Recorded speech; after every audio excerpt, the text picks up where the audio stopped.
or you do the opposite. You write down times in your professional life where things were going as well, and also times when they were not. And once you stand back and look at these words that seem to just pop out from the paper, you start to see, where are you living in alignment with life or where you're not.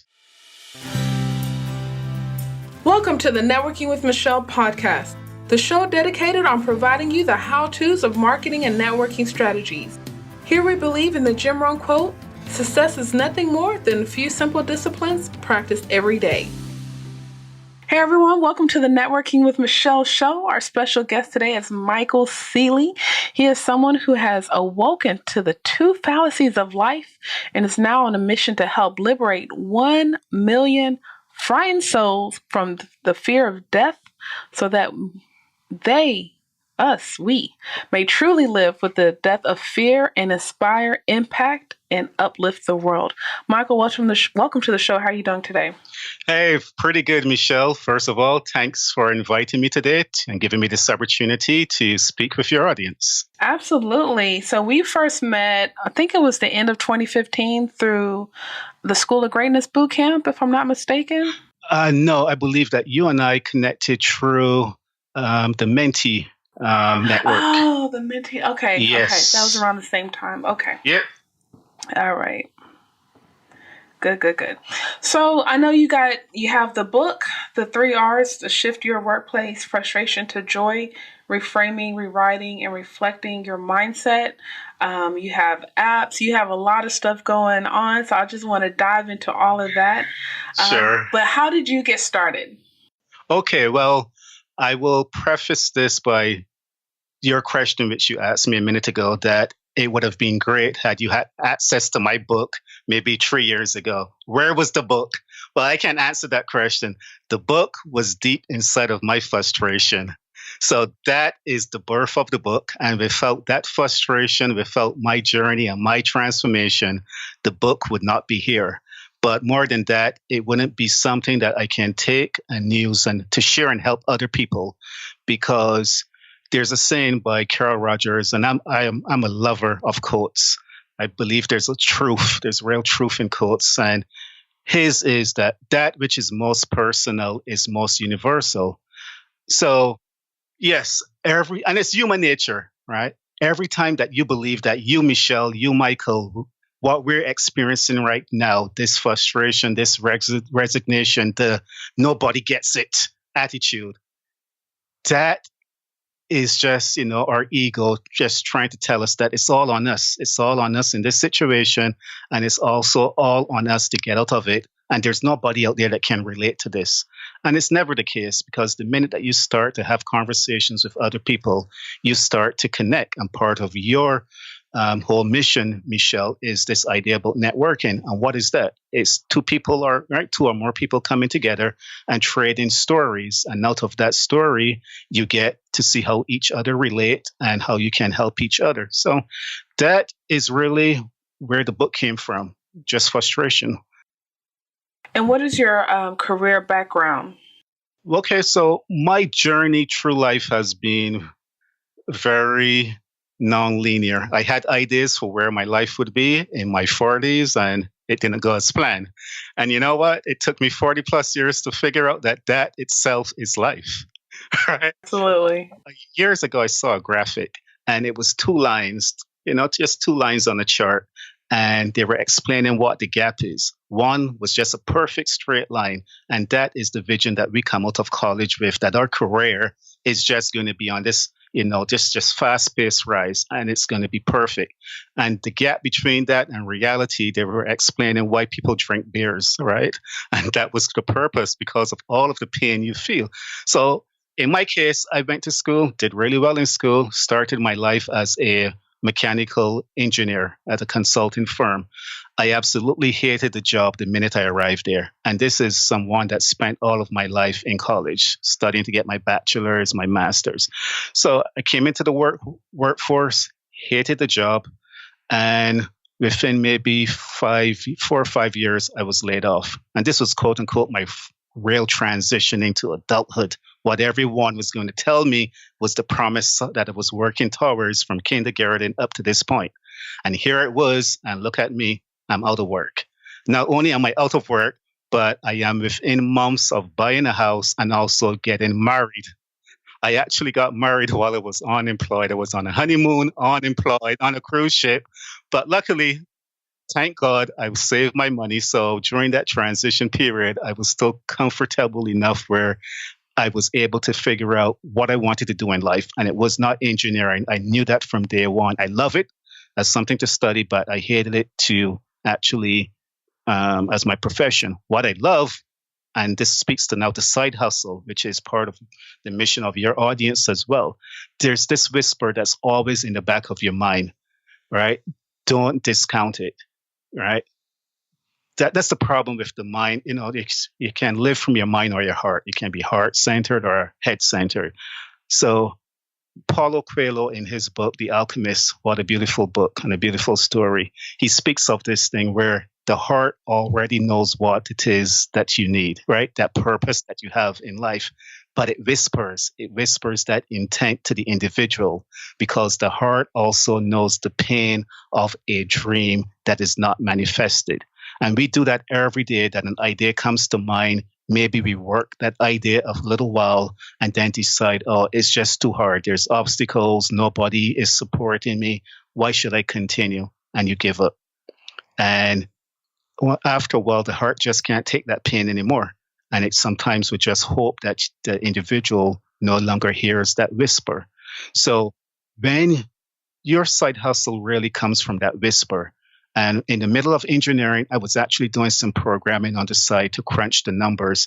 And it hit me that, wait a minute, just this number crunching was so much more exciting than the actual boring engineering reports. I would create these big binder reports, send out to our consulting partners and never hear anything back.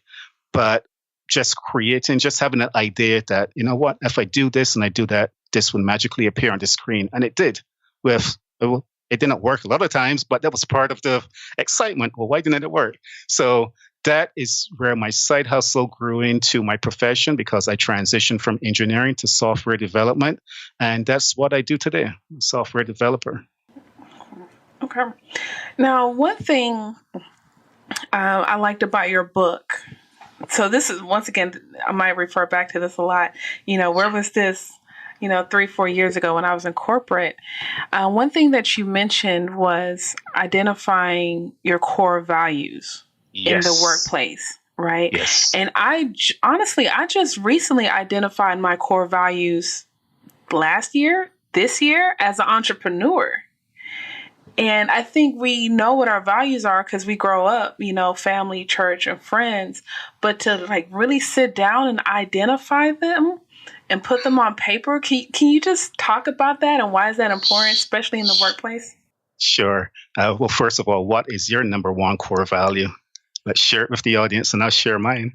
I'll share mine first. Mine is voice. And I'll explain what that means in a minute, but what's yours? I'm debating between honesty and communication. Okay. The interchangeable. Yeah. Okay. So I was in a program, you and I, and I'm sure many in your audience are in a number of personal development programs. And one of the ones that I was in 2016, it was an exercise to do your core values. And I looked at what the exercise was, and it just seemed so simplistic and so wordy that why would I waste my time doing this? There were so many more important things to do. And I skipped that part and I moved on. Only when I got to the end was I forced to actually go back and do that exercise. And I had to do it with another person. And it's just like the most simplest thing where you're just asking questions back and forth. Actually, you first write down times in your life when everything was going great, both professionally and personally. And out of those, you cull the words that really jump out at you. And you do the reverse of that. You also write down times or you do the opposite. You write down times in your professional life where things were going as well, and also times when they were not. And once you stand back and look at these words that seem to just pop out from the paper, you start to see, where are you living in alignment with life or where you're not. And my number one core value was voice. And it meant no sense to me because as a software developer, part of what I love software development is that I could sit in a cubicle all day and just be in my head.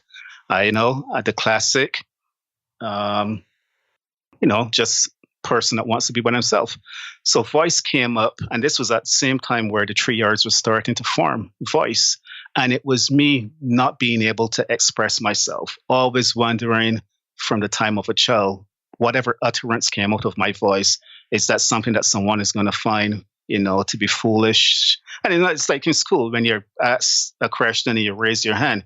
Before you raise your hand, if you are, someone that's very reserved, it goes through your head like 50 times. Well, I shouldn't raise my hand because I might not know the answer. Other people might look at me and say, well, just look at this guy showing off, et cetera, et cetera, et cetera. And then finally you get so tired of it that either the opportunity, which mostly it happens, the opportunity just passes you.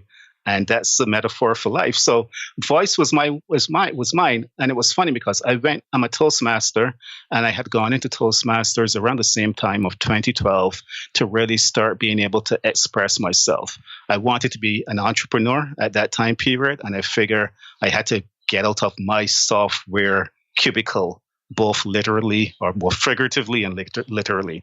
So that was where that whole core value assessment came from. And it is probably one of the most incredible exercises that I ever did. Do you think managers are just, I will say management as a whole, whether it's middle management or upper level management, do you think they're aware when their employees are disengaged? Well, I'll give you the answer from both sides of the table. Obviously, from the employee side, it looks like all of your managers are just, either they're dumb, they're ignorant, or they just got to that position and they have no right to be there because they are blind to everything. And then on the management side, honestly, everyone shows up and I believe try to do their best. And life just happens where, you lose track of or looking at the big picture or whatever it is that you're focused on as a manager right now, just the outcome. You lose track of the whole reason why people are in this place. And the salary is great, but that's not why people come to work. There was a study, The Surprising Truths About What Motivates Us. And it turned out that the big three players were autonomy, mastery, and sense of purpose, not money. Because once you pay an individual a level where money is no longer an issue, then that is no longer a motivating factor.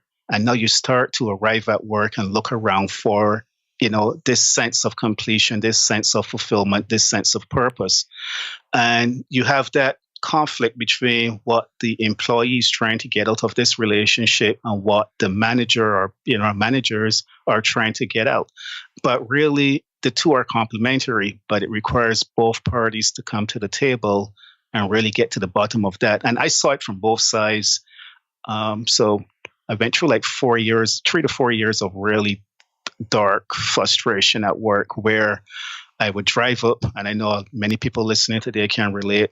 Right? Either you drive or you take the train, but as you get closer and closer to that building, you just come up with all the reasons why this just sucks, for the lack of a better word. I should not be here. I should be living this dream that all the entrepreneurial types tell me I should have. And this is where the pain really starts to develop. The pain between where you are right now in life and where you want to be. And the wider that gap is, the more that pain is. And every time life doesn't apparently go your way, you see that as more evidence why it's just not going to work for you. So part of the 3 R's and part of trying to work my way back is acceptance. That really was the first big thing. Being able to accept that, hey, Michael, this moment right here, this is it, right? Anything that's going to happen is going to happen from this moment, not in the future, but from right here. So employee engagement is a real big issue. If you Google that term, if you go on LinkedIn, there's many groups dedicated to that. But the more that I look at it from someone that went through the fire and came out on the other side, I really don't believe that there's an employee engagement problem. I believe that there's a life engagement or disengagement problem. And it all comes back to the two fallacies of life. What I want to say here is that from kids, from the time you're a kid going through kindergarten, high school, college, work, there's always this expectation that this grand thing in life is coming. And it's going to come with that next project that you have, that next goal that you have that's going to be completed in 90 days. Oh boy, how life is going to be once I complete this goal. And I know that all of us feel that. And it happens. And maybe for a while, you feel that sense of satisfaction, but it cannot survive. And it cannot survive because you aren't, quote unquote, the best version of yourself or any of that personal development stuff that I don't agree with anymore. It cannot survive just because of nature. The law of impermanence of things tells us that everything that you achieve will one day dissolve. It has to dissolve. And that's the fight. And that's what I was fighting at my workplace. For the first 3 years, this environment was the greatest thing. It was my dream because I got to build how I wanted to work in a team environment with another friend of mine. We built everything from scratch, and then it fell apart. And I couldn't deal with that. And that's where I lost myself. So I'm glad you brought that up because I feel like I'm going through this right now. So I teach, I'm an adjunct instructor, and I've always wanted to teach. That's part of the reason why I got my master's and even now considering a doctorate. But I was like, let me start out as an adjunct. And so I'm teaching at Remington College. And it's not a traditional school. So the schedule I work, in most cases, it's Monday through Thursday, 8 to 1. Okay. And then I come back to from 6 p.m. to 11 p.m. And I didn't know that the hiring process was kind of crazy. So it's like, okay, well, let me see how this goes. Like in my mind, I was like, ooh, but let me see how this goes. So I'm in the groove of things. And I sat with my manager one day and I was like, this schedule is not sustainable. Right. And she's just looking at me. It's like an all or nothing type of thing. And I'm just like, okay, at what point how important is it that we spend so much time looking for a job, praying for a job, calling for the universe for a job, networking with friends to get a job? And I say job loosely, career moves, whatever. And then 12 months later, we find ourselves unhappy. We haven't set any boundaries. Yes. Why am I here? Well, I'm glad you're laughing, right? Because the thing, I want to teach. I really want to teach, but I'm like, I don't want to teach this schedule. I need to be more specific in my prayer life, apparently. But seriously, how important is it to set boundaries and to remain grateful? Because, we go through, we're looking for this type of job. We get the title and the money, and then 6 months, 12 months later, it's like, we want to start over again. Yes. So my past coach said it best, right? Let's imagine right now that your dream is, quote unquote, to be successful, however you define that. And for most of people, they might define it as a certain monetary level. Okay, so now you're successful and you have the boat, you have that yacht. But guess what? Now I got to figure out, oh my God, I'm living in a cold climate, so I got to winterize this. Where do I dock it? What's the docking fees? Oh my God, is gas really this high? Can we do something about the gas situation? Right? And I got to pay a luxury tax on this. And now, same thing that you thought was going to be that fulfillment, that ultimate euphoria, is now a source of frustration itself. Let me just sell the damn thing and move on with life.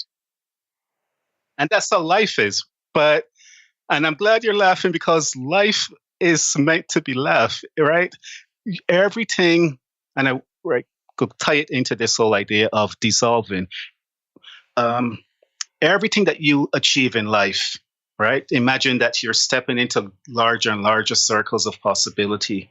As Emerson said, that's what man's pursuit is in life, to step into these larger and larger circles of possibility. But the only way that you can step from the current circle you're in into the next one is for that circle to dissolve. And people fight, and it's human nature to fight against that, because the very thing that once brought you all of this joy, and it could be over a course of 3 weeks, 4 weeks, 6 months. One day you wake up and it's no longer that thing. And now you start to question everything. Wait a minute. If I just worked towards this, if I had my goals in front of me every day, I recited them, I did my affirmations, no, I achieved this thing. And now the feeling of emptiness is still there.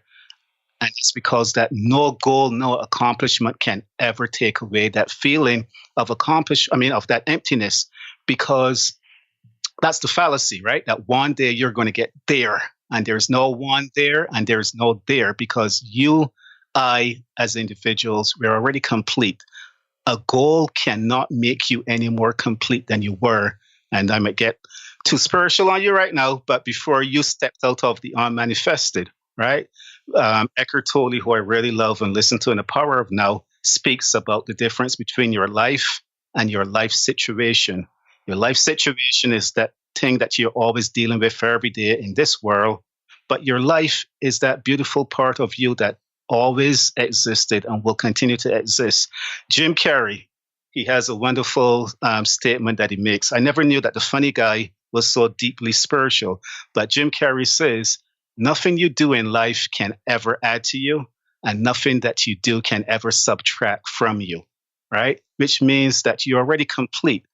And once you sit down and you have that realization, that awareness, then the next question is, well, what's this life about? And it's about playing the game with the universe. And that's what I have come to over the course of my transformation.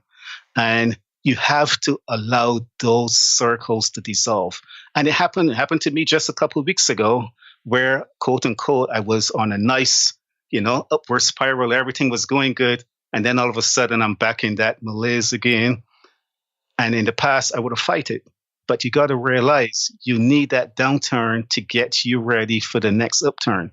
Life is about seasons. You cannot always be on the beach, sunning in the nice sun and drinking whatever you're drinking. Sometimes you got to walk through the desert, and you got to be comfortable going through the desert, because on the other side is going to be that next upswing.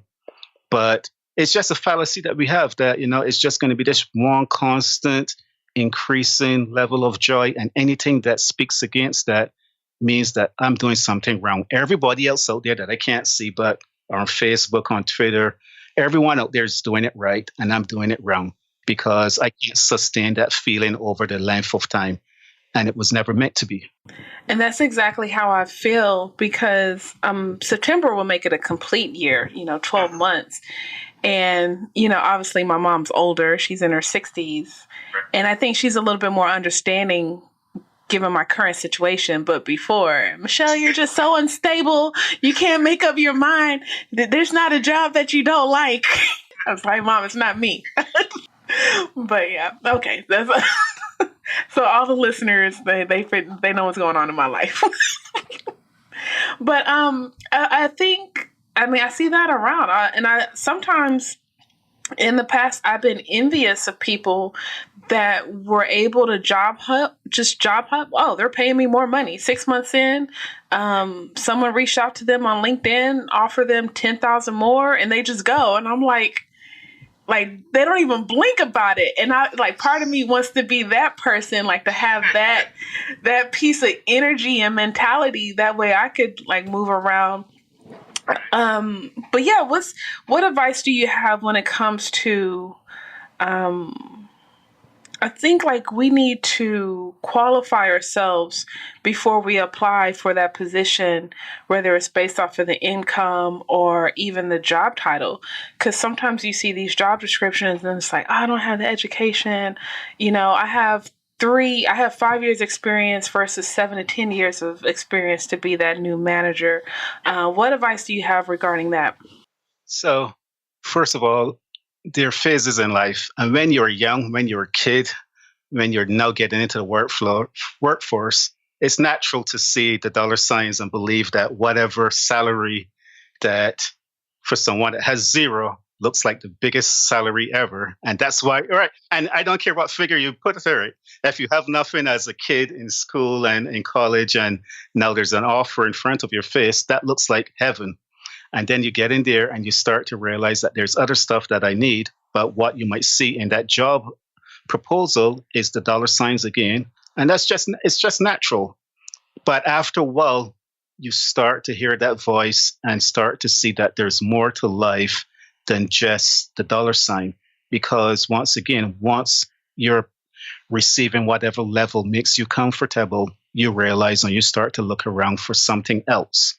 So it's easy to look at other people and, to be envious. I mean, that's human nature again. We are that, so you can't deny it. But you really got to look inside yourself. And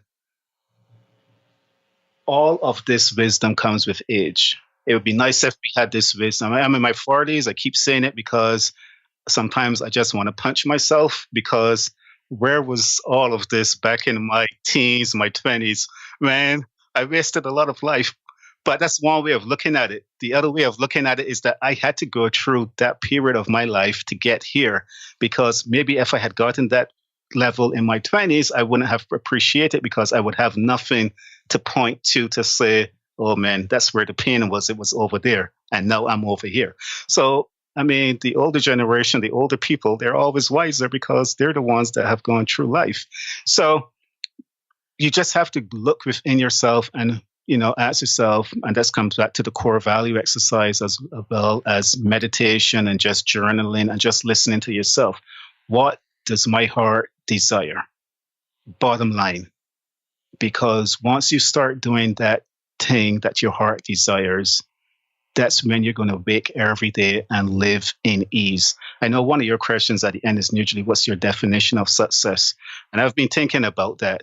And the best thing that I can say right now is that success to me, and I thought for a minute that it was going to be as an entrepreneur, being able to have complete control over my time, my location, all of that stuff you hear. And no, for me now, where I am, success is living totally in the moment at ease with myself and just being, totally engaged with whatever it is I am doing right now. Because for a large amount of my time, I have lived in the future. I spent so much time both in the future and the past and never in the present. And you just miss so much of life that way. So it really starts by just silencing all of the noise, not worrying about what's on Facebook and who's doing what and achieving what. What do you desire? And it's not something that you have to discover because it's already implanted inside of you. It's something that you have to rediscover. And the way you do that is really to start listening to yourself. Because if you can't find what it is that you desire and you give all of yourself to that, the money, whatever quote unquote success is in your eyes or the eyes of other people, that's going to come. But there's nothing that can replace, man, just understanding that you're already complete and just being at ease yourself. So that task, that goal, that accomplishment, it's going to come and you're going to get some excitement out of it because you're still in life, you're still here. But when you realize that you already are complete before all of that happens, right now, it's happening, right? Life is happening right now, not 6 months or 6 weeks later. It's happening right now. So be totally at present and engage with it in this moment.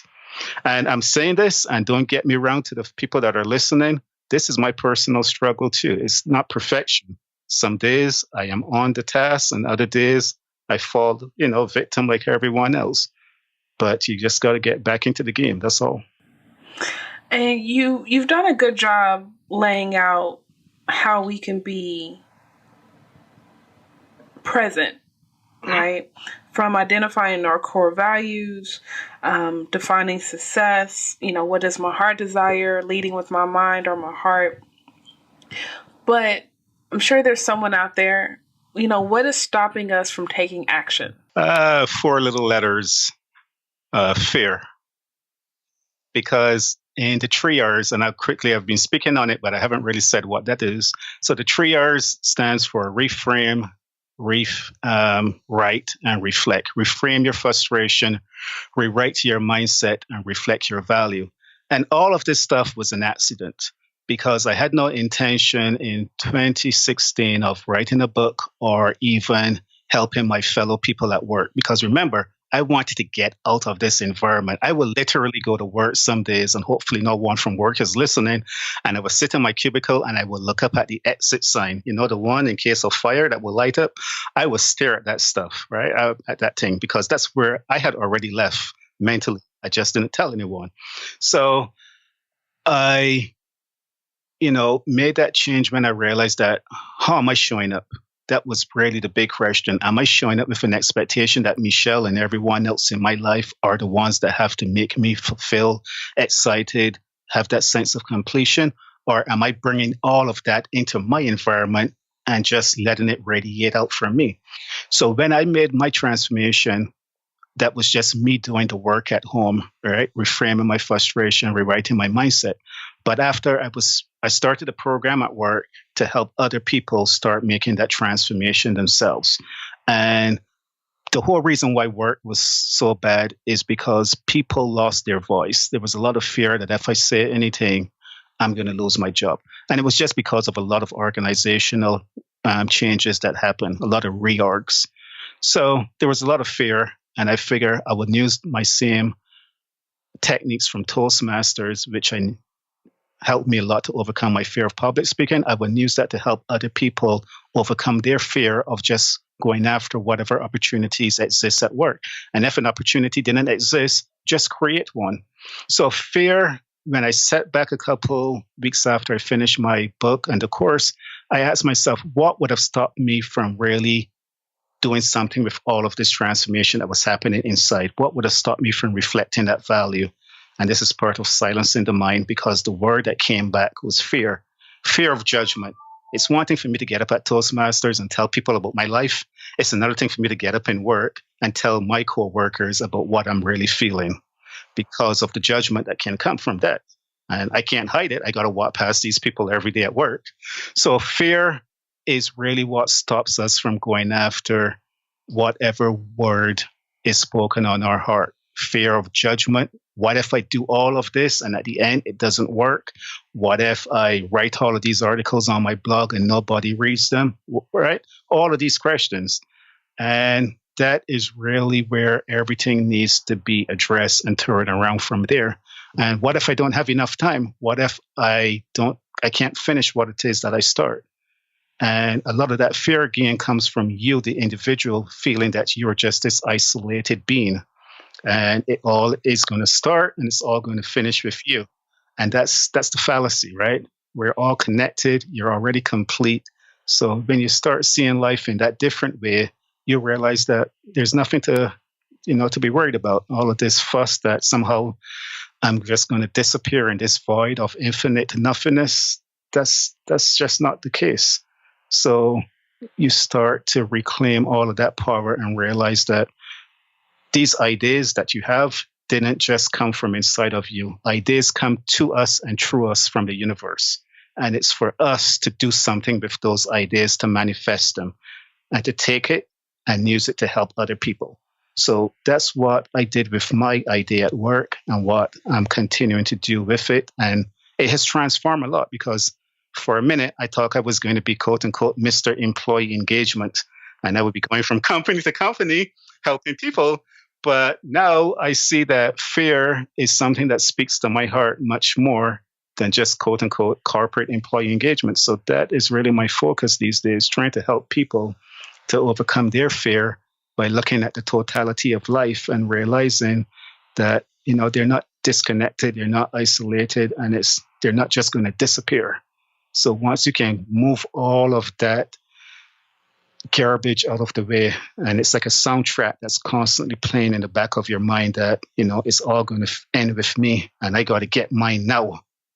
And you realize that that's not the case, that quote unquote, you already have yours. You can't even see that, which is the problem. And once you can get past that part, then you can just, manifest. Well, yes, but I vary my morning routines a lot by listening to myself. I never stick with the same morning routine because, once again, the law of impermanence, that too is going to come to pass. So for a while, I was doing the traditional stuff that everyone does. I was journaling on the morning. I had a man. So in 2016, I went on a true personal development kick. I came back from High Performance Academy in San Diego, and I really went on a transformation, and that's where everything changed at work. So I would get up in the morning, and I would be intentional before I get out of bed. I'm going to own this day. I'm going to claim it, right? And I would get up, and I would meditate. I would write in my journal. I would exercise, and I would do like two or three more things before work. So by the time I get out of the house, I'm already tired as hell from doing all of this stuff. And the problem is that as I was doing the first thing, my mind was already thinking about number two and number three because there was only so much time on the morning. And I was just making life much more of a mess. So now I've cut out a lot of that stuff. And right now I am meditating on the morning because I'm doing Oprah and Deepak's 21-day experience. So I'm actually doing that with my wife, and it's perfect. But just before then, I was just waking up on the morning and sitting in silence for 15 minutes and just listening to what comes. And sometimes I journal as well, but I write on my blog a lot, and I find that is me journaling with the world. So I don't really journal specifically anymore, even though I have 2 volumes sitting over here. So I try to advise my other friends in my mastermind that you got to just, you got to vary your life. And that starts with your routine. You can't stick to the same thing all the time. So above everything else, the one piece of advice that I can give the audience is, man, just listen to your heart, listen to yourself. It's not going to lie. Check your emotions. It's not going to lie to you. Your head might lie to you, but your heart never will. So listen and just have the confidence that if something doesn't feel like it's right, put it aside and try something else and just go with it. So you said a few things that I've caught on. I want you to help me put it together. So last year you went on a personal development journey. Yep. And then you also stated that I guess you either don't believe or practice a lot of what these personal development gurus, and I know we follow some of the same people. So, because I have shared my sentiments on some of the people and the practices within I'll say the upper echelon of the online marketing space. And sometimes I feel like they're too far removed. Like they forgot about the grind. But I guess my question to you is, was there a pivotal moment or a situation that allowed you to kind of go antithesis? Sure. Because everyone's like, you got to have the morning routine, and you're here saying you switch yours up, and obviously you're doing just fine. But I mean, it's okay. I do just fine sometimes, and other times I don't do good. I don't do just fine. I'm a mess sometimes, right? But I'm learning to embrace the times that I'm a mess as opposed to fighting it. So first of all, let me state that I truly believe that everybody is just trying to do their best. So I have nothing against personal development because it has surely helped me. I had a coach all of last year, and it's probably like the most well, I know last year was the most transformative period because of my coach and everything else that I was involved in.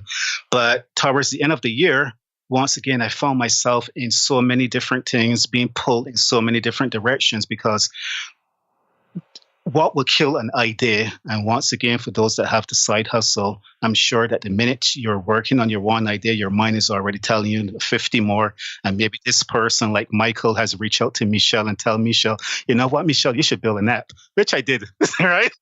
And probably Michelle was in the middle of executing on her other idea. And now she has to take all of this noise and put it into her head. So this happens every day. So I found myself at the end of the year just being pulled in all of these directions. Okay, this person just came up with this program. Let me try 2% of that. Let me take 5% over here. And let me put it all in the blender. And I end up with just mess, just confusion. And I said, you know what? I'm ending it all.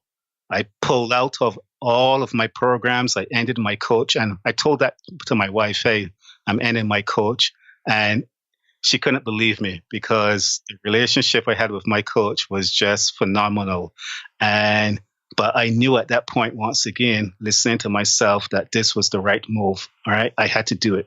I had no idea what was going to be around the other corner when I pull out from all of these programs that I was in. But I knew that it was just way too much noise right now. I couldn't hear myself with everybody else speaking in my mind, and I needed to. And so the only program that I have kept is my mastermind with my other 3 buddies that I met at HPA.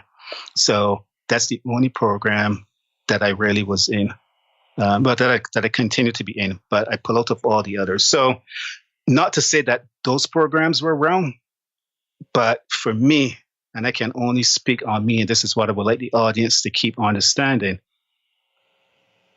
At the end of the day, it's on you. Yes, you get all the information, but you have to decide best how this fits with you. And you just can't follow a program blindly. So I'm still very much into personal development. I like it a lot. It's done wonders for my life, and I will recommend that and coaching to anyone. But I knew at that point in my life that I had to divest from all of that and really get in tune with myself. And from December, I did that, and it has worked wonders for me. So it's just another part of just taking that leap of faith that you have to in life. I appreciate your honesty regarding that, because I think that's the piece that is actually missed. Because I think everyone's like, you need to go to this conference, you need to do this program, you need to follow this person. And we don't necessarily think why or the how.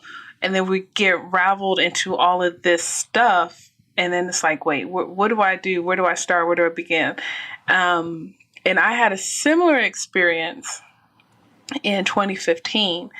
And even though I was trying to tell people, it's like, look, I believe in personal and professional development, but timing is everything. And I did everything people told me to do, and I was overwhelmed. I was so new and so green. Okay. And it's like, wait a minute.